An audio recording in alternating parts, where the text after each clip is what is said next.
अच्छा, मैं ना एक रिपोर्ट ओपन करूँगा अभी आपके सामने, और आप लोगों को उससे हो जाएगा एक आइडिया। ठीक है, चले मैं एक ओपन कर रहा हूँ।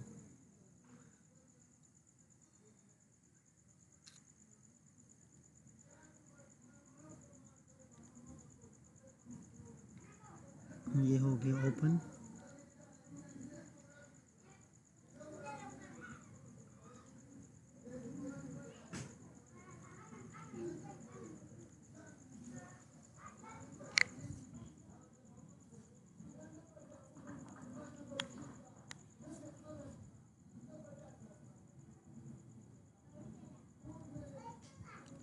अच्छा जी, मुझे एक दफ़ा कंफर्म कर लीजिएगा कि मेरी स्क्रीन नज़र आ रही है सही से। आज की हमारी जो क्लास है ना वो शॉर्ट है, लेकिन बहुत ही ज़्यादा इन्फॉर्मेटिव है। ठीक है, क्योंकि एक चीज़ मैं सबको बताना चाहूँगा, बहुत कम जगहों के ऊपर आपको ऐसी चीज़ें मिलती है कि आपकी एक रिपोर्ट को उठा के वो सामने प्रेजेंट की जाती है और उसके ऊपर बात की जाती है। उसकी वजह ये है कि बाकी लोग इसको इस वजह से नहीं करते, क्योंकि definitely it will take a time. ठीक है, लेकिन फॉर दैट रीज़न मैं उस चीज़ों को नहीं, मैं इस चीज़ों के ऊपर फोकस करता हूँ कि अगर आपका एक मसला भी सॉल्व होता है तो आपको कॉन्फिडेंस मिलेगा और वही एक चीज़ की सर्विसेज आप मार्केट में दे सकते हो। ठीक है, तरीका मैं बताऊँगा, इवन के इंशाल्लाह अज़ीज़ कुछ दिनों बाद मैं आप लोगों को ये बताने वाला हूँ कि आपने किस तरीके से अपनी ऑडिट और ऑडिट के जो इश्यूज़ होंगे उसको फिक्स कैसे किए जाते हैं, और फिर उसके बाद उसको सेल किस तरीके से किया जाता है, जिसको हम कहते हैं आउटरीच सिस्टम। आउटरीच सिस्टम किस तरीके से किया जाता है, आउटरीच सिस्टम के थ्रू कस्टमर से बात किस तरीके से की जाती है। उससे पहले पहले आपके लिए एक ऑप्शन ये होगा कि आपके पास एटलीस्ट एक दो ऐसी साइट्स हो, जस्ट जहाँ आपके पास एक दो ऐसी साइट्स होनी चाहिए। ठीक है, जो कि एटलीस्ट आपके पास एक आधी ऐसी साइट होनी चाहिए, आपके पास एक आधी साइट ऐसी होनी चाहिए जिसका आपने खुद ऑडिट किया हो। ठीक है, उसकी कोई रॉकेट साइंस वगैरह कुछ भी नहीं होगी। अब यहाँ पर आपके पास अ, आपके पास यहाँ पे ना दो ऑप्शन आएंगे। एक ऑप्शन आपके पास ये आएगा कि आपके पास एक पोर्टफोलियो होगी, आप क्लाइंट को दिखा देंगे। ठीक है, दूसरी चीज़ सबसे इम्पोर्टेंट वो ये है कि आपकी कॉन्फिडेंस बढ़ेगी, और जो क्लाइंट आपका थोड़ा सा भी काम देख के सेटिस्फाइड होता है, वही क्लाइंट जो है, वही क्लाइंट वो आपसे और भी काम करवाता है। जैसे कि सपोज़ वो आपके पास एक एसईओ का प्रोजेक्ट देता है, तो इस टाइम स्टार्टिंग में तो मैं किसी को प्रेफर नहीं करता कि आप एसईओ के प्रोजेक्ट के ऊपर काम करें। सबसे पहले उस चीज़ को सीखें, अंडरस्टैंड करें, उसके बाद आप अपनी सर्विसेज देना स्टार्ट करें। ठीक है, तो अभी मैं एक रिपोर्ट निकालने लगा हूँ, वो मुगीस का है शायद, और मैं आप लोगों को दिखाता हूँ कि इनका रिपोर्ट कैसा है, किस तरीके से इन्होंने चीज़ों को किया है, और कितने परसेंट सही है और कितने परसेंट गलत है। ठीक है, तो फिर आप लोगों ने क्या करना है, जो आपके पास कल का दिन होगा आपने बैठना है और इस चीज़ों को आपने खुद ब खुद ये चीज़ें चेक करनी है, क्रॉस चेक करनी है, ये क्लास बार बार देखना है, ताकि आपको आइडिया हो कि हमने काम सही किया है या गलत। तो सबसे पहले मैं इस साइट का नाम, और कॉपी करने के बाद मैं इसको ना गूगल में एंटर करके चेक करता हूँ। अच्छा, अब ये हमारे पास आ गई है साइट। मैं एक और ब्राउज़र ओपन करता हूँ, मोस्टली वहाँ पर मेरे सारे एक्सटेंशन टूल्स वगैरह लगे होते हैं, लेकिन एनीवेज। अच्छा, यहाँ पे अब ये देखें, इन्होंने सबसे पहले लगाया हुआ है कि इसका जो कंटेंट है वो 81% यूनिक है, एंड 19% जो है वो उसके अंदर एआई या डुप्लीकेशन कंटेंट आप कह सकते हैं, लेकिन जितना यूनिक कंटेंट है वो 81% है। तो मैंने एक सिंपल तरीका बताया था कि आप लोगों ने क्या करना है, साइट लाइनर एक वेबसाइट है, आपने इस साइट के ऊपर आना है, उसी साइट का लिंक पेस्ट करके सिंपल रन कर देना है। उसके अलावा जो है सबको आइडिया हो रहा होगा, मेरी आवाज़ थोड़ी सी ख़राब है तो थोड़ा सा कोऑपरेट कीजिएगा। अच्छा जी, ये ओपन हो जाएगा। अभी मैं यहाँ पर आके उसी साइट का लिंक पेस्ट करके इसको रन कर देता हूँ, ये होता रहेगा। अब इन्होंने यहाँ पे एक चीज़ लिखी थी कि Meta titles added but needs improvement, immediate action required. ठीक है, अब हम देखते हैं कि ऐसी क्या चीज़ें हैं जिसकी वजह से इन्होंने ये चीज़ लिखी है। अच्छा, साइट के अंदर बहुत सारा काम पड़ा है, बट मैं पहले इसका मेटा टाइटल पहले देखता हूँ कि क्यों इसने ऐसी चीज़ लिखी हुई है। सही, buffalo LLC private investigator process service pistol permit course. हाँ, एग्जैक्टली, दिस इज़ एग्जैक्टली 100% इन्होंने राइट लिखा है। एडिड है बट लेकिन एक यूनिक तो नहीं है ना। हम मिसाल यहाँ पर ये कैसे होना चाहिए था, प्राइवेट इन्वेस्टिगेटर्स या private investigation services in New York city, और फिर लास्ट में ये होना चाहिए था BSI बफेलो LLC। तो मतलब एक मेन कीवर्ड भी आ जाता, एक मेन कीवर्ड भी आ जाता और इसके ब्रांड नाम भी आ जाता। तो ये एक अच्छी अप्रोच होती है, ठीक है। तो ये आपने अच्छा किया है जो लगाया, आपको आइडिया मिल रहा है, इतना मैं आपको देना चाह रहा हूँ, ठीक है। फिर उसके बाद मैं सर्विसेज के ऊपर माउस रख रहा हूँ और क्लिक कर रहा हूँ, देखते हैं कि इनकी सर्विसेज है या नहीं है। तो मैं नीचे जाता हूँ, इनके फ़ॉन्ट वगैरह सारा कुछ गंदा पड़ा है, ठीक है। अच्छा जी, यूनाइटेड से पासपोर्ट फ़ोटो और New York city pistol permit photographs, okay. अच्छा, इनकी सर्विस जो है इनको ख़ुद भी समझ नहीं लग रही है कि इन्होंने की क्या कैसे है और क्या किया है, सारा उल्टा सीधा पड़ा है। खैर एनीवेज़, ये इनका सर्विसेज पेज है, देखते हैं कि इनके सर्विसेज पेज के ऊपर क्या लगा है। अच्छा, photographs, photo to passport, photo pistol permit, मतलब सिंपल इज़ दैट, जो इन्होंने लिखा है वो बिल्कुल अच्छे से सही लिखा है, ठीक है। कि मतलब एडिड है लेकिन उसके अंदर इम्प्रूवमेंट्स की भी ज़रूरत है और उसके ऊपर इमीडिएट एक्शन भी रिक्वायर्ड है। अब जब मेटा टाइटल ऐसा होगा तो मेटा डिस्क्रिप्शन कंपलसरी है कि वो भी गलत है, ठीक है। उसका भी इन्होंने बेड़ा गर्क कर दिया हुआ था। कंटेंट को भी एक दफ़ा देख लेते हैं कि अगर ये हुआ हो तो आपके लिए आसानी हो जाएगी।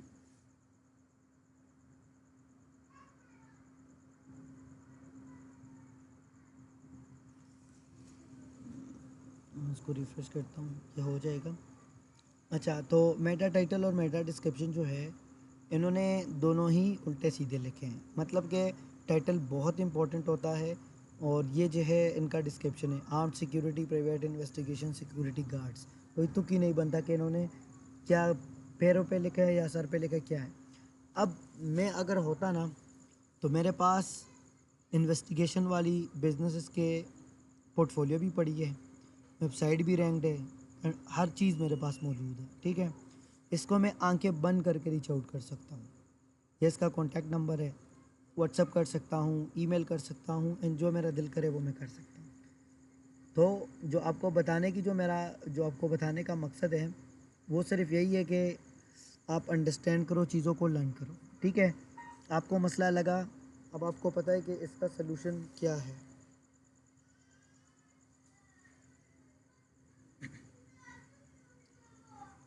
उसके अलावा जो है, ये तो मेटा टाइटल डिस्क्रिप्शन वाला सीन था, ठीक है। अब आते हैं हेडिंग टैग्स। हेडिंग टैग्स भी सारे उल्टे सीधे। हेडिंग टैग्स इसको कहते हैं कि इन्होंने अपने वेबसाइट के अंदर ये जो कंटेंट डाला है, इस कंटेंट की हिरारिकी क्या है। मतलब आपको आगे समझ आएगी कि H1 क्या होता है, H2 क्या होता है, लेकिन एक आइडिया आपको दे रहा हूँ। आपने फिर से एक्सटेंशन के ऊपर क्लिक करना है और यहाँ पर हेडिंग्स के ऊपर क्लिक करना है। तो ये देखिए, हमेशा एक बात याद रखिएगा, जो पेज होता है ना, मतलब ये जितना कंटेंट होता है, इस सब के अंदर एक ही दफ़ा H1 यूज़ होगा। H1 से मुराद ये कि हेडिंग 1, जैसा कि हमें स्कूल कॉलेज में सिखाया जाता था थर्स्टिक रो, ठीक है। थर्स्टिक रो एक टॉपिक था, तो वो H1 रहेगा, मतलब वो एक हेडिंग रहेगा। बाकी जितनी भी बातें होंगी ना, छोटी छोटी बड़ी बड़ी जितने भी हेडिंग्स होंगे वो तो उसी के अंदर होंगे। तो इसका मतलब ये है कि हेडिंग 1 एक होगा, बाकी H2 H3 और डिफरेंट वगैरह होंगे, ठीक है। ये बाकी इसके ऊपर लेक्चर होगा, पूरा आइडिया दे रहा हूँ। हायरार्की ही सारी गलत है, H1 भी यहाँ पर है और H1 भी यहाँ पर है। उस हिसाब से यहाँ पर देखते हैं, चाहे एडिड बट नीड्स इम्प्रूवमेंट, सही है, ये भी अच्छा है। कॉल टू एक्शन जो है वर्किंग बट नीड इम्प्रूवमेंट, अच्छा जी, ये बिल्कुल सही है। कॉल टू एक्शन इसको कहते हैं कि एक बंदा आता है और वो आपकी साइट के अंदर ऐसी कोई चीज़ देखता है जिसके बेस पर वो आपसे अगर कांटेक्ट करना चाहे तो आपने वो सारी चीज़ें इनके लिए अवेलेबल की हुई हो, ठीक है, ताकि वो जल्दी से आपके साथ कांटेक्ट कर सकें। तो सबसे पहले आपके सामने है, कोई एक सिंगल बटन भी मुझे नज़र नहीं आ रहा, कि एक बंदा क्लिक करे और आपके साथ कॉन्टैक्ट करे, ये भी गलत है, ठीक है, ये भी अच्छा है। उसके अलावा internal linking very bad added. Internal link तो पहले से मुझे पता है, इन्होंने गन मचाया होगा, ठीक है। मतलब अब मैं आपको एग्जांपल देता हूँ, फ्रॉड इन्वेस्टिगेशन लिखा है, इसके लिए एक पूरा पेज बनता है। Missing person cases, missing person, या इसको हम कह सकते हैं चाइल्ड कस्टडी इन्वेस्टिगेशन, ये है बैकग्राउंड इन्वेस्टिगेशन, ठीक है। ऐसे काफ़ी ज़्यादा आपके पास आएंगे। इनफिडेलिटी इन्वेस्टिगेशन, सर्विलेंस, मतलब इवन इस फील्ड में मैं ऑलरेडी काम कर रहा हूँ क्लाइंट के साथ, इनके अलग अलग पेजेस होते हैं, ठीक है। क्रिमिनल इन्वेस्टिगेशन, वो मतलब कुछ इंटरनल लिंकिंग होनी चाहिए थी। इस तरीके से my blog, weller station and the W New York law enforcement. और मैं अगर रीडिंग कंटिन्यू के ऊपर क्लिक करता हूँ तो इनके पास रीडिंग के लिए मैं देखता हूँ कि कितना ज़्यादा कंटेंट है। ये क्या है, इन्होंने पता नहीं किया क्या है। उसके ऊपर मैंने क्लिक किया तो मुझे होम पेज के ऊपर दोबारा से रिडायरेक्ट कर दिया गया, और उसका मेरे ख्याल से दूसरा पेज बना है, और उस हिसाब से यहाँ पर ये भी उल्टा सीधा हो गया है, ठीक है। पिलर स्टेशन द डब्ल्यू, मेरे ख्याल से वेस्ट न्यूयॉर्क होगी लॉ इन्फोर्समेंट हेल्पलाइन, और मेरे ख्याल से इन्होंने इसको यहाँ पे ऐड किया हुआ था। खैर गलत है, इसको हम कर सकते हैं जहाँ से, ये जी इंटरनल लिंकिंग खराब है। कीवर्ड प्लेसमेंट तो उसका तो साफ नज़र आ रहा है कि कीवर्ड प्लेसमेंट सारी गलत है। अब कीवर्ड प्लेसमेंट किसको कहते हैं कि इन्होंने मिसाल के तौर पर इनका मेन कीवर्ड है क्रिमिनल इन्वेस्टिगेशन। तो इस कीवर्ड को, ये वर्ड जिसको पहले काउंट करने चाहिए थे, और काउंट करने के बाद एक सर्टेन नंबर होता है, और उसी बेस पर इनका कंटेंट के अंदर ये कीवर्ड प्लेस होने चाहिए थे। तो सबसे पहला कीवर्ड इनका कहाँ पे होना चाहिए था, इनके मेन हेडिंग के अंदर, यहाँ पर नहीं है। उसके अलावा कीवर्ड डिफरेंट जगहों पर होने चाहिए थे, नहीं है। इसका मतलब है इनका ये अप्रोच भी गलत है, ठीक है, सही है। अबाउट अस पेज देखते हैं, एडिट बट नीड्स इम्प्रूवमेंट। अच्छा, यहाँ पर इम्प्रूवमेंट वगैरह को आप अगर करना चाहे तो कर सकते हैं, अदरवाइज़ आप इसको अगर इम्प्रूवमेंट नहीं भी करते ना, एडिट भी करते हैं तो दैट विल बी फाइन, ठीक है। अब एडिट से मुराद ये है कि अगर इनका अबाउट अस पेज है, स्टार्टिंग में सिर्फ हमने ये चीज़ देखनी है। अब अबाउट अगर इनका पेज है, मैं देखता हूँ अबाउट अस, और मेरे ख्याल से दिस इज़ मोर, इतना कंटेंट तो सही पेजेस के अंदर भी नहीं है जितना इन्होंने अबाउट के अंदर घुसाया हुआ है। तो एनीवेज अबाउट अस पेज इनका है, कंपैरेटिवली अगर देखें तो थोड़ा सा अच्छा है बाकी पेजेस से, ओके है, ठीक है, इनका पेज है। इसके अलावा यूज़र इंटरफेस तो मैं कहूँगा कि नॉट गुड, इन्होंने भी नॉट गुड लिखा है, ठीक है। नॉट गुड से मुराद ये है कि साइट तो मुझे नहीं लगता कि ऐसी होनी चाहिए, ना कोई ग्राफिक्स, ना कोई कुछ, ना कोई कुछ भी नहीं है, मतलब सारी थर्ड क्लास की साइट बनी है। एंड मैं आपको गारंटी देता हूँ, इस बंदे को मैं कोशिश करूँगा कि जहाँ जहाँ पॉसिबल होगा मैं इसको रीच आउट करूँगा, एंड डेफिनेटली मैं अपनी तरफ से 100% कोशिश करूँगा कि इससे प्रोजेक्ट ले सकूँ, ठीक है। बाकी ये प्रोसेस मैं आपके साथ क्या शेयर करूँगा, शेयर करना यही था कि मैं एक वेबसाइट का ऑडिट बनाऊँ, और उसी ऑडिट को क्लाइंट को बेचकर एक सिंपल मैसेज टाइप करूँ, सिंपल इज़ दैट, ठीक है। अब क्लाइंट आपके पास आता है और क्लाइंट आपसे पूछता है कि जी how you can help me, and ये मुझे क्या फ़ायदा देगा, और सो मेनी अदर्स। अब यहाँ पर देखिए ये गोडडी वाले के ऊपर बना हुआ है, ठीक है, ये गलत अप्रोच, ये वर्डप्रेस के ऊपर होनी चाहिए थी। एनीवेज यूज़र इंटरफेस इसका थर्ड क्लास है। इसके अलावा मैं जाता हूँ, ये सही है। इसके अलावा साइट में गूगल एनालिटिक्स और contact us page available but not properly added. देखते हैं क्या सूरत हाल है। कॉन्टैक्ट अस पेज, अच्छा जी, अवेलेबल कहाँ पे अवेलेबल है, तब आपने ये देखा होगा कॉन्टैक्ट अस, ठीक है। तो ये इसको अवेलेबल नहीं कहते, कॉन्टैक्ट अस का स्पेसिफिक पेज होता है, ठीक है। कॉन्टैक्ट इसका पेज मिसिंग ही है, वो सिर्फ एक समझ ले कि एक as a piece of content है, वो कहाँ पे भी अपना नंबर ऐड कर सकता है, ईमेल ऐड कर सकता है। तो यहाँ पर आपको ऐड करने चाहिए होता है कि इनका जो कॉन्टैक्ट अस पेज है वो सिंपल है, नोट एडिट, ठीक है। मैं तो एडिटिंग करना चाह रहा हूँ इसके अंदर बट नहीं हो रहा, अच्छा हो गया, गुड, ओके। मैं जाता हूँ, अच्छा, not edit,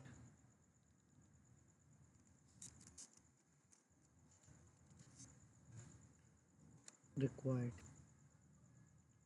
Google analytic test, ठीक है, अच्छा साइट में भी अवेलेबल है। Mobile responsiveness test, mobile is website is mobile friendly, okay. मैं देखना चाहता हूँ साइट मैप और गूगल एनालिटिक्स कि इनका बना है या नहीं। अच्छा, ये जो जो चीज़ें की जिस चीज़ों के मैं नाम ले रहा हूँ शायद आपको पता भी ना हो सर क्या बोल रहे हैं, बट इस हर एक चीज़ के ऊपर प्रॉपर क्लास आने वाली है, ठीक है। बेसिक ऐसी चीज़ें हैं जो कि थोड़ा थोड़ा आपको समझ आने लगे।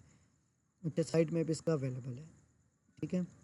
उसके अलावा मैं देखना चाहता हूँ इस वेबसाइट का कंट्रोल यू, और यहाँ पर आप कंट्रोल एफ करके चेक करेंगे गूगल एनालिटिक्स, ओके। अब मैं देखता हूँ गूगल सर्च कंसोल। अब मैं आपको एक मज़े की चीज़ दिखाता हूँ। अच्छा, एक चीज़ ना, एक क्वेश्चन आता है बंदे के जहन में कि सर गूगल सर्च कंसोल तो बना है, गूगल एनालिटिक्स के अंदर उनको क्या मतलब क्या मत पड़ रही होगी। गूगल सर्च कंसोल एक ऐसा टूल है जिसके अंदर हम अपनी वेबसाइट गूगल के हवाले करते हैं कि जी हम भी एक बिज़नेस है और अब हमें भी लोगों को दिखाओ और हमें भी बिज़नेस दो, ठीक है। तो उसके बिना तो साइट आ ही नहीं सकती गूगल में। तो इस वजह से ये कंपलसरी पॉइंट होता है, इसकी वजह से लोग गूगल सर्च कंसोल तो बना लेते हैं लेकिन गूगल एनालिटिक्स छोड़ देते हैं, ठीक है जी। ये भी आपको आइडिया हो गया। उसके अलावा देखते हैं और क्या चीज़ें हैं। मोबाइल रिस्पॉन्सिवनेस टेस्ट, ठीक है। The website is mobile friendly, उसके लिए भी सबको पता है। एक वेबसाइट है, चले मैं यहाँ पे पहले देख लेता हूँ, टूल छोड़ दें। यहाँ पर आपने आते हैं इंस्पेक्ट पे और मोबाइल रिस्पॉन्सिवनेस चेक करना है कि मतलब ये वेबसाइट मोबाइल के अंदर कैसे दिखेगी। तो यहाँ पर मोबाइल के बहुत सारी कंपनीज़ हैं, जैसे कि मैंने मोबाइल 14 प्रो मैक्स पे क्लिक किया। अब ये देखिए, इस तरह का कंटेंट गंदा नहीं होना चाहिए।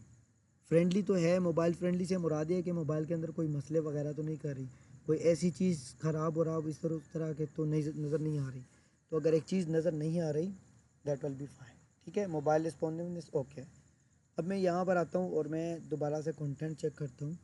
डुप्लिकेट कंटेंट 19% है, ठीक है। अब डुप्लिकेट के अंदर ये क्यों 19% है, इसको थोड़ा सा देखते हैं। मैंने माउस इसके ऊपर रखा, मुझे नीचे जो है साइड नज़र आ रही है, दूसरे पे भी यही नज़र आ रही है, तीसरे पे भी नज़र आ रही है, ओके। समरी पर जाते हैं।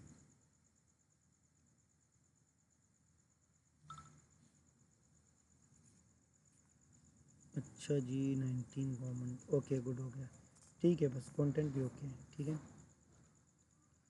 मोबाइल रिस्पॉन्सिवनेस भी इसका ओके।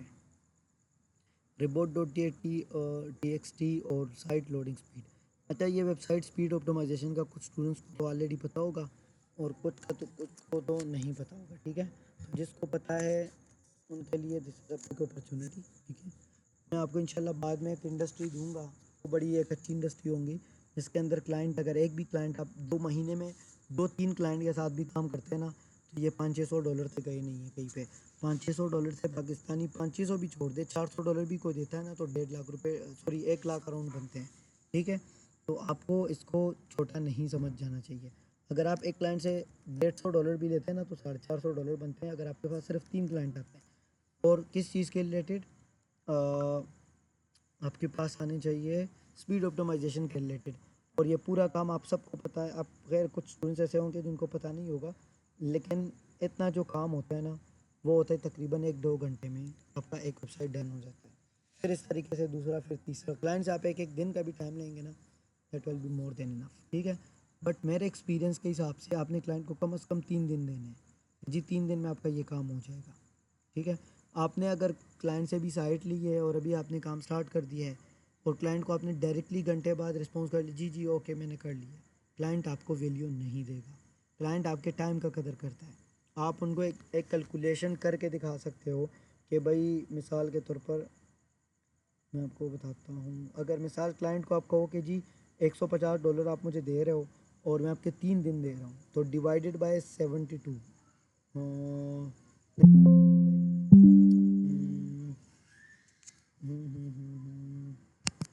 डिवाइडेड बाय,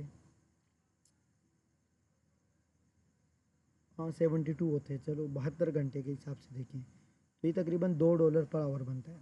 लेकिन वो समझते हैं कि 8 घंटे डेली काम करना चाहिए, तो फिर मैं करता हूँ 8 और 8 और 8, ठीक है, ये 24। तो मैं करता हूँ 150 मल्टीप्लाई डिवाइडेड बाय 424। तो ये पर आवर तकरीबन $6 बनते हैं। आप उनको बता सकते हैं कि भाई मैं आपसे 1 घंटे के इतने पैसे चार्ज करता हूँ, क्योंकि अमेरिका में मोस्टली ये सिस्टम चलता है, ठीक है। अच्छा जी, इनका स्पीड ख़राब है, इनको हम फिक्स कर सकते हैं, इनको हम प्रैक्टिकली सीखेंगे सब चीज़ों को, ठीक है। बट आपको सिर्फ आइडिया देना था। अब जो वेबसाइट फिक्स्ड हो जाती है, जो वेबसाइट सेट हो जाती है, मैं आपको बताता हूँ।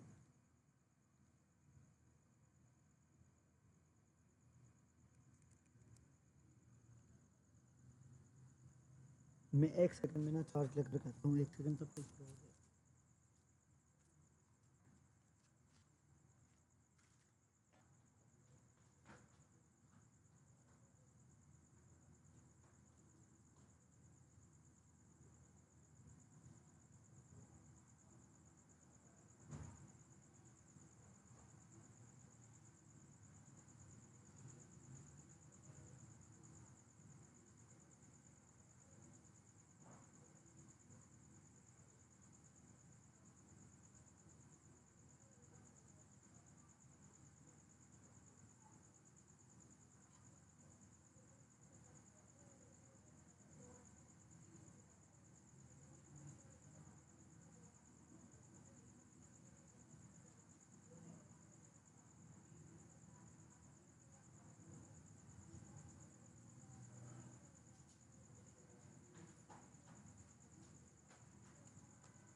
अच्छा जी, जो साइट ऑप्टिमाइज़ हो जाती है ना, वो ऐसे दिखती है, ठीक है।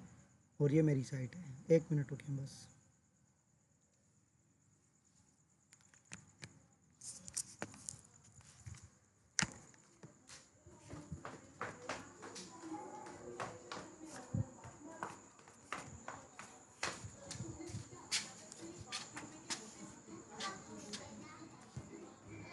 बस मोड़ा मोड़ा तो पर तारो बस सब चार्जर चार्जर पे कवर कर रखा।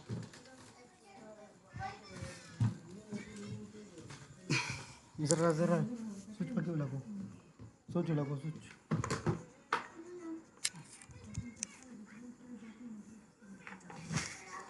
1 2 लगे रे ए लिया ना जैसा बार था सब वर्ष दे लेगा खबर है बने क्या पिंजरे में बस रहा कि सॉरी फॉर इंटरप्शन। एनीवेज, जो ऑप्टिमाइज़ हो जाती है वो ऐसे दिखती है, ठीक है। गूगल को जो पसंद होती है ना, वो अराउंड होती है 80+, 80 85+ जो हो ना, वो बेस्ट प्रैक्टिसेस है, वो बेस्ट प्रैक्टिसेस है, ठीक है। तो आपको इसका ख्याल रखना है। हम जाते हैं आगे, और इस वेबसाइट का आपने देख लिया वो काम है।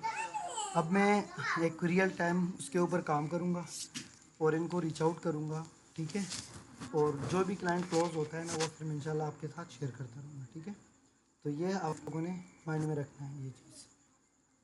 उसके अलावा मैं रिपोर्ट में देखता हूँ कि रिपोर्ट में और क्या चीज़ है। report.txt फाइल है, ठीक है। सर्वर रिस्पॉन्स टाइम है, सर्वर रिस्पॉन्स टाइम का मैंने तरीका बताया था, ठीक है। इन्होंने गुड लिखा है, मैं इसको खुद भी क्रॉस चेक करना चाहता हूँ। Server response check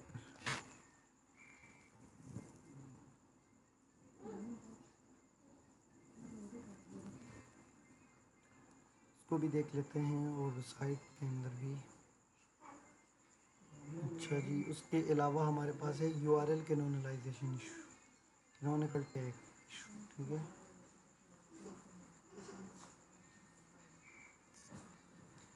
website does have canonical issue. अच्छा मुगीस, इसको अनम्यूट करके मुझे बताओ ज़रा ये क्या किया है।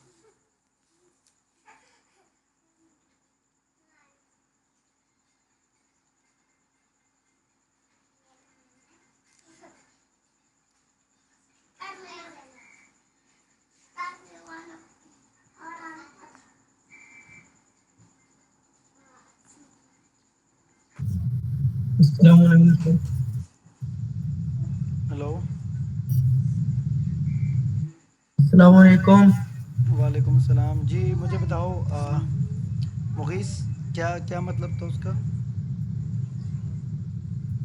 किस चीज़ का सर?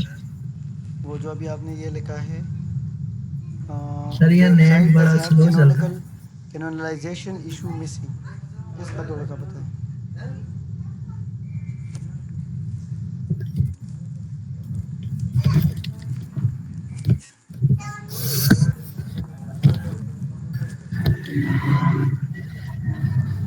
सर किस चीज का? ये जो आपने कैनोनिकल इशू का लिखा है।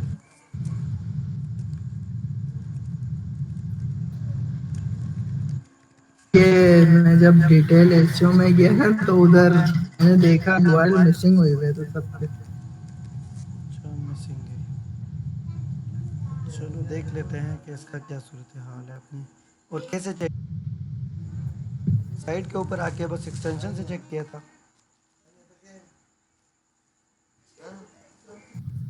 जी सर।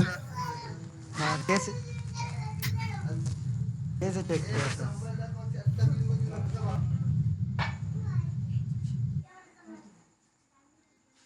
अच्छा यहाँ पर मिसिंग लिखा है, इसको देख के आपने किया था?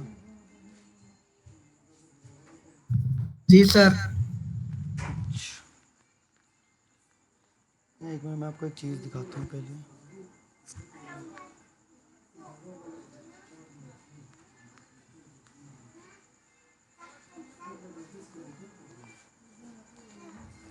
मैं आपको यहाँ पर लिख देता हूँ कि व्हाट इज,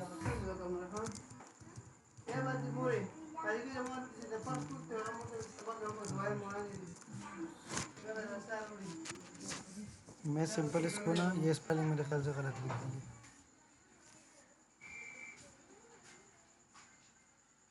है ना।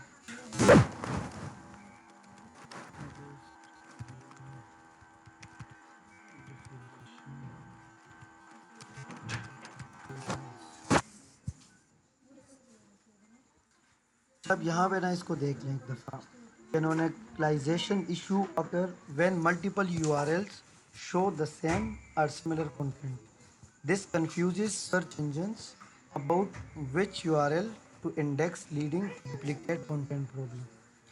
अच्छा इसका सिंपल मैं आपको बताता हूँ। अब जैसे कि फॉर एग्जांपल ये एक साइट है, ठीक है, और इस साइट को अगर मैं मिसाल के तौर पर लिखता हूँ ऐसे www. और मैं इस वेबसाइट का नाम ऐड करता हूँ, तो ये तो साइट मुझे आ रही है। अब एक साइट के अंदर जो है एक स्पेसिफिक सर्विस हो सकता है। अब जैसे कि फॉर एग्जांपल एक सर्विस हो सकता है, जैसे कि मैं अपनी साइट खोल रहा हूँ, मैं आपको इसी करके दिखा देता हूँ, के लिए मसले नहीं होंगे ना इस वजह से। अच्छा अब मिसाल के तौर पर ये मैंने यहाँ पर रखा है माउस, मेरे पास एसईओ सर्विस, और एसईओ सर्विस के अंदर अगर मैं सिंपल जो है, सपोज मैं एसईओ के ऊपर क्लिक कर देता हूँ, ठीक है, अब मेरा ये एक पेज है एसईओ का। अब इसी पेज को अगर हम देखें, ठीक है, इसका जो मेन कीवर्ड है, या ऐसे समझ लो कि एक ऐसा यूआरएल है, इसको यूआरएल कहते हैं, लिंक कहते हैं, ठीक है। अब इसको अगर कोई सर्च करेगा ना गूगल में अमेरिका में कि कारपेट क्लीनिंग एसईओ सर्विसेज, उनको मेरी वेबसाइट दिखेगी, ठीक है। अब अगर और इसी लिंक से ही, और लिंक ऐसा ही दिखेगा जो आपको नज़र आ रहा है। लेकिन अगर ये ऐसे ओपन होती है कि जी एवरसोल्ड और फिर उसके बाद कारपेट सिर्फ लिखा होगा, आपको लिंक ऐसा नज़र आ रहा होगा, तो आप समझ जाना कि ये लिंक, ये पेज जो है ये डबल और ट्रिपल जो है ना लिंक्स के ऊपर ओपन होती है। तो ये गूगल इंजन, जो गूगल का जो सर्च इंजन है ना, उसके लिए बड़ा एक ख़तरनाक ऑप्शन होता है। तो आपने हमेशा याद रखना है कि ये समझ लें कि अगर आप 1 लाख वेबसाइट देखेंगे ना, तो एक के अंदर ये मसला आएगा, बाकी के अंदर नहीं आता। इतना बड़ा मसला नहीं, लेकिन आपको बता रहा हूँ कि एक पेज एक की लिंक से ओपन होगा, एक पेज के डिफरेंट लिंक्स नहीं होते, ठीक है। तो ये आपका हो गया ये वाला मसला, ठीक है। इसके अंदर जो आपने मिसिंग वगैरह लिखा है, ठीक है, अब मिसिंग के ऊपर फिर बात करेंगे, तो स्टूडेंट्स कंफ्यूज हो जाएंगे, ठीक है। ये अलग हमारा जो लेक्चर होगा उसके ऊपर हम बात करेंगे। उसके अलावा H T T P S जो वेबसाइट के साथ जो ताला होता है ना, ये वाला ताला, जो H T T P S का मतलब होता है कि ये एक्टिव है, ठीक है। ये एक सिक्योर ऑप्शन आपको दे देता है, no index tag, no follow tag, not added, no one added. मैं साइट के ऊपर जाके दोबारा से वही एक्शन इम्प्लीमेंट करूँगा, कंट्रोल यू को प्रेस करूँगा, और फिर मैं यहाँ पर कंट्रोल करके नो नो इंडेक्स करूँगा, अलावा ये भी नहीं है, ठीक है। ऐसा कोई टैक्स, ऐसा कोई मसला भी इसके अंदर नहीं है। तो ये भी ओके है। और एसईओ फ्रेंडली यूआरएल टेस्ट, मतलब इसकी वेबसाइट का जो नाम है वो सही है। Okay, URL not number 1, URL are not SEO friendly. अच्छा, देखते हैं कि आपने किस बेस पर लिखा है। और इसका होम पेज जो है, जो अभी हमें इशू आया था ना, जैसे कि मैं अगर इसके ऊपर क्लिक करता हूँ,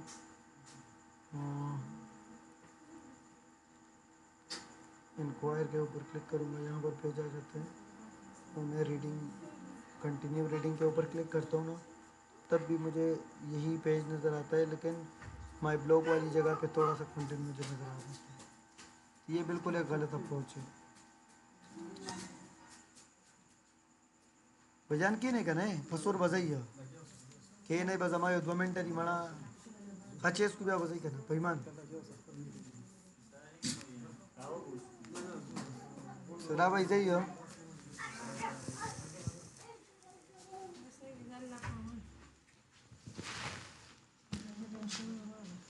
जपर वाम मुझे खबर नहीं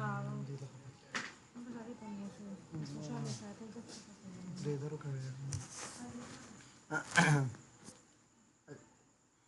अच्छा जी, उसके बाद जो है क्या कहते हैं, इसका जो ये यूआरएल है ना, मैं आपको बताता हूँ। इसका जो लिंक है आपके सामने जो नज़र आ रहा है, ये डिफरेंट वाला, इन्होंने ये वेबसाइट बनाई ही गलत है।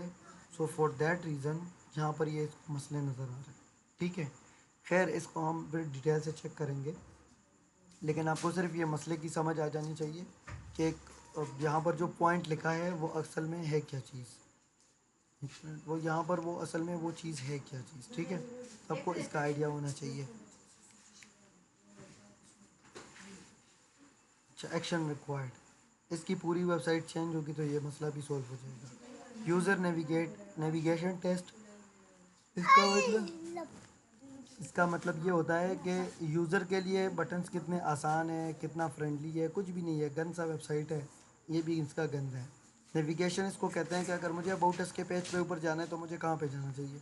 अब मैंने ओपन की थी ना, मैं देख रहा था कि अबाउट अस का इसका कहाँ पे है, इसका कॉन्टेक्ट अस किधर है, तो मतलब मुश्किल सामने आती हैं। तो इसका ये नॉट अवेलेबल है, और इसके ऊपर भी एक्शन रिक्वायर्ड, ये भी अच्छा है, ठीक है। क्रॉलर एरर इसको कहते हैं कि एक वेबसाइट यार, एक मिनट। अच्छा जी, इसका जो है क्रॉलर एरर्स लिखा है, तो यहाँ पर है स्टिल नोट, ठीक है। क्रॉलर एरर्स इसको कहते हैं कि आप क्रॉल कर रहे हो और आपको कोई इश्यूज़, कोई ऐसी चीज़ें नज़र आती हो जो कि इशू क्रिएट कर रहा हो, कोई पेज रुक रहा है, या कोई ये इमेज यहाँ पर है, ये यहाँ पर आ गई होती है, ठीक है। कुछ इश्यूज़ अगर आपको शो होते हैं तो इसको कहते हैं क्रॉलर्स इशूज़, ठीक है। ये यहाँ पर नहीं है। उसके अलावा ब्रोकन लिंक साइट के अंदर जो है 1 पाउंड एक ब्रोकन लिंक है। इसको भी एक दफ़ा चेक कर लेते हैं। हमारे पास एक एक्सटेंशन था, चेक माय लिंक्स, और मैं इसके ऊपर माउस रख के क्लिक करता हूँ तो मुझे नज़र आ जाएगा कि यहाँ पर ऐसे कौन से लिंक्स हैं।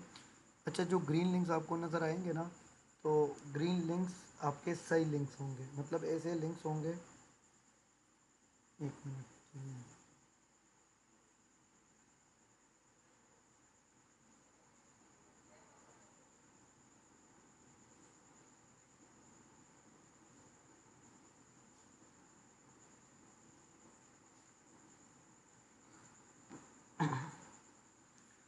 अच्छा जी, जो ग्रीन होते हैं ना, ग्रीन, ये देखो ये ग्रीन हो गए, तो जो ग्रीन होंगे वो सही होंगे, और जो क्या कहते हैं उसे, जो ये इस तरीके से हल्का ग्रीन होंगे, ये रिडायरेक्ट हो गए होंगे, ठीक है। मतलब ये भी एक किस्म का इंटरनल लिंक इसने किया है।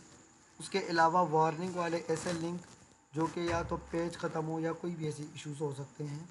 उसके अलावा इनवैलिड लिंक के ऊपर अगर मैं क्लिक बात करूं तो यहाँ पर मुझे रेड नज़र आएंगे, कि रेड इसमें कहाँ पे होंगे, आपको भी नज़र आ जाएंगे और मुझे भी, अगर स्टिल यहाँ पे कहीं पे हो तो। ये बड़ा खबीस सा वेबसाइट है, मुझे तो इसकी समझ ही नहीं आ रही, ना लिंक सही से नज़र आ रहा है, कुछ भी नहीं नज़र आ रहा सही से। तो ये आपको जो है इनवैलिड लिंक नज़र आ रहा है, और मैं इसको व्यू के ऊपर क्लिक करूँगा। यार, इसको मुझे लॉगिन मत होने दो।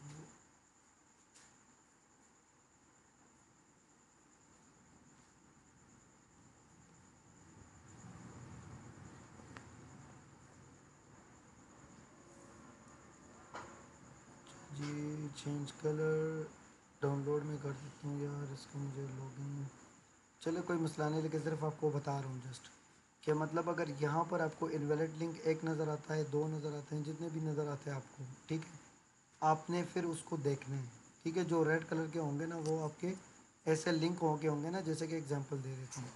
अब यहाँ पर लिखा है इंक्वायर हेयर। अब जैसे मैंने इंक्वायर हेयर के ऊपर क्लिक किया ना, तो मैं तो ये समझता हूँ कि अगर कोई इसके ऊपर क्लिक करता ना तो वो कॉन्टेक्ट अस के पेज के ऊपर चला जाता, तो कॉन्टेक्ट अस के पेज के ऊपर जाकर वो वहाँ से कस्टमर का कॉन्टेक्ट नंबर या हमारा कॉन्टेक्ट नंबर और ईमेल वो निकाल कर देख सकता है, ठीक है।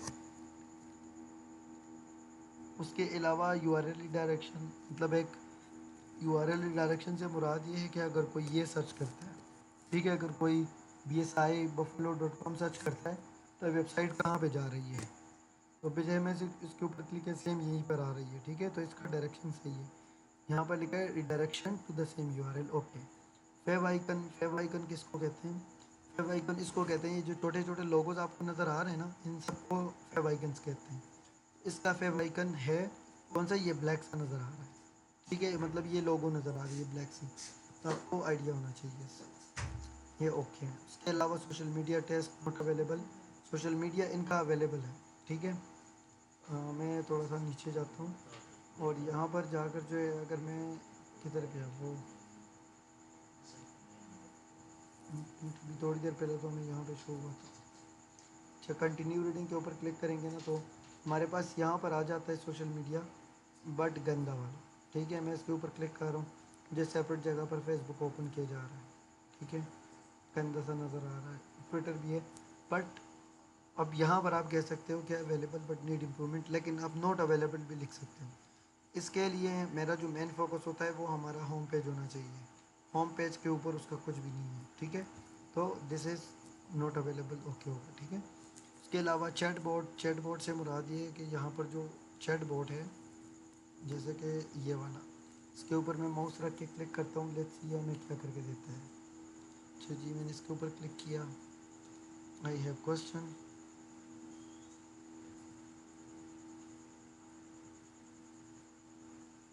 और एनीवेज ये सिर्फ इस चैट बोर्ड की मैं बात कर रहा था। चैट बोर्ड अवेलेबल है, ओके, ठीक है। इसका जो करंट जो परफॉर्मेंस है एसईओ का, DA6 है, मतलब डोमेन अथॉरिटी 6 है, पेज अथॉरिटी 7 है। इन सब वर्ड्स को हमने आगे चलकर इसके ऊपर एक एक लेक्चर आने वाला है, सो कंफ्यूज ना होना, ठीक है। उसके अलावा डोमेन रेटिंग इसकी 6 है, बैकलिंक्स इतने हैं, रेफरेंस डोमेन्स इतने हैं, सारा कुछ, स्पैम स्कोर 11 है, ठीक है। तो अब ये कैसे चेक किया जा सकता है, ये मैंने बताया था, एचरेफ आप फ्री में यूज़ करके एसईओ का एक टूल है, वो है DAPA चेकर। चलिए इसके ऊपर चेक कर सकते हैं आप, इसके ऊपर भी, ठीक है।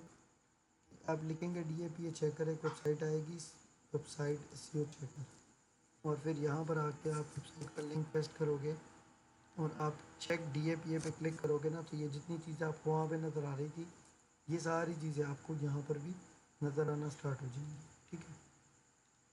तो आप यहाँ से परफॉर्मेंस देख सकते हो और उसका एक स्क्रीनशॉट लगाकर आप यहाँ पर भी ऐड कर सकते हो। इसके अलावा जो है ना, ये वाला सिस्टम अभी आपके सामने नज़र आ जाएगा, ये देखो, ये चीज़ें यहाँ पर आपके सामने नज़र आ गई है, ठीक है, ओके। इसके अलावा जो है, ओके, ये भी एक टूल है GT मैट्रिक्स, यहाँ पर भी ए है, ओके है। हमने भी ये टेस्ट आउट किया, यहाँ पे इस तरीके से नज़र आ रहा था, ठीक है। थोड़ा कम ज़्यादा सम टाइम हो सकता है, ठीक है, लोड की वजह से, बट आपको आइडिया हो जाता है।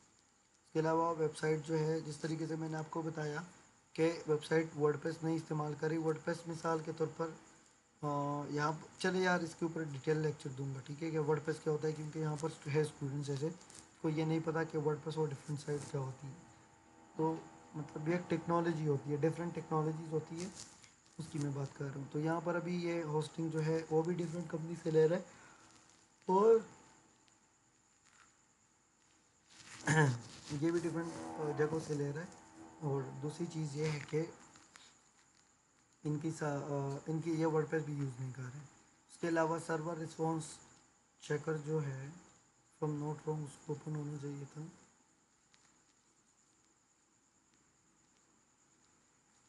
इसके इसके अलावा मैं यहाँ पर आके लिखता हूँ, मैं सेलेक्ट करता हूँ लोकेशन के साथ। लेट्स सी यहाँ पर क्या,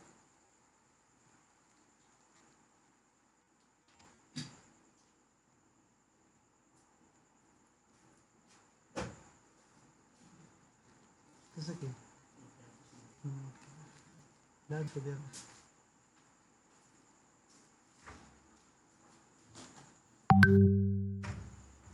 अच्छा जी, तो ये मुझे भी यहाँ पे दिखा देगा ना सर्वर रिस्पॉन्स चेकर या सर्वर रिस्पॉन्स टाइम क्या होता है। इस वेबसाइट का पहले डिज़ाइन ऐसा नहीं था, अभी इन्होंने मेरे ख्याल से थोड़ी सी अपग्रेड्स वगैरह कर ली चीज़ों के अंदर, ठीक है। और ये जो है अभी हमें बता देगा कि क्या सीन है। अब ये देखिए स्टार्टेड ट्रैकिंग सिंस 10 जुलाई, मतलब कि इस वेबसाइट को ये इसकी करंट चीज़ें चेक कर रहा है, ठीक है, कि अभी इसका सर्वर रिस्पॉन्स क्या टाइम है। इसने इन्होंने ए लिखा है, फिर देखते हैं कि असल में क्या कैसा है, ठीक है।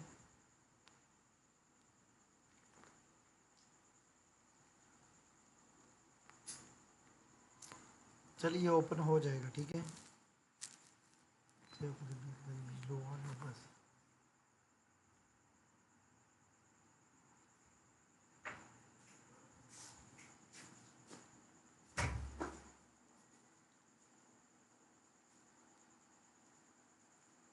मणि बदलता रस्ता विषय सेडून तपकिदा तोड़ तोड़ सुन।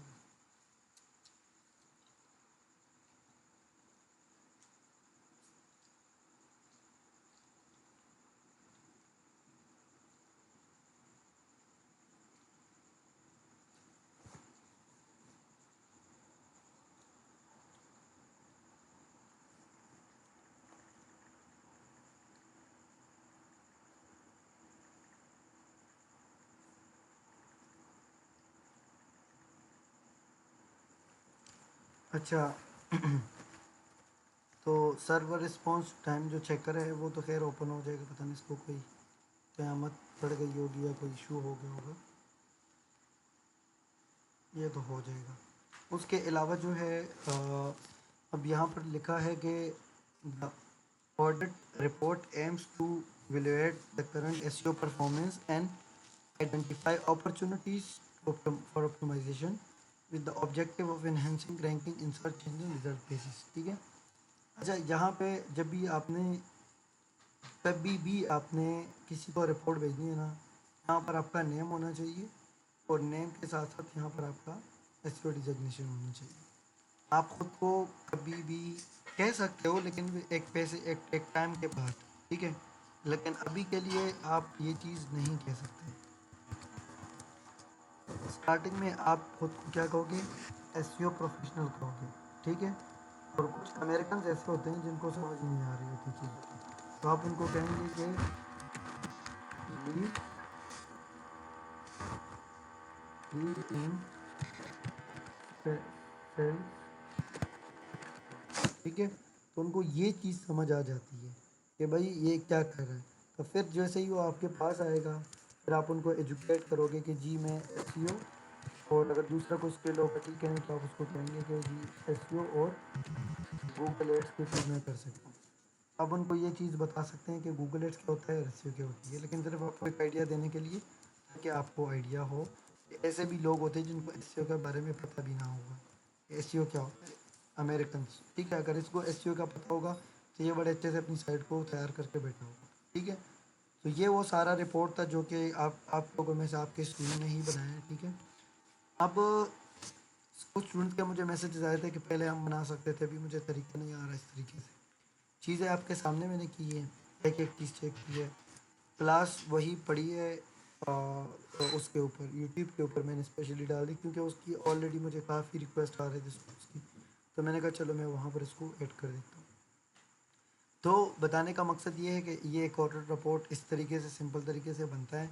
इसके अंदर कोई रॉकेट साइंस कोई ऐसी चीज़ नहीं होती इस पर मैं सर पकड़ कर बैठ जाऊँ कि यार ये बहुत मुश्किल है, कुछ भी नहीं है, बच्चों वाली चीज़ है, ठीक है।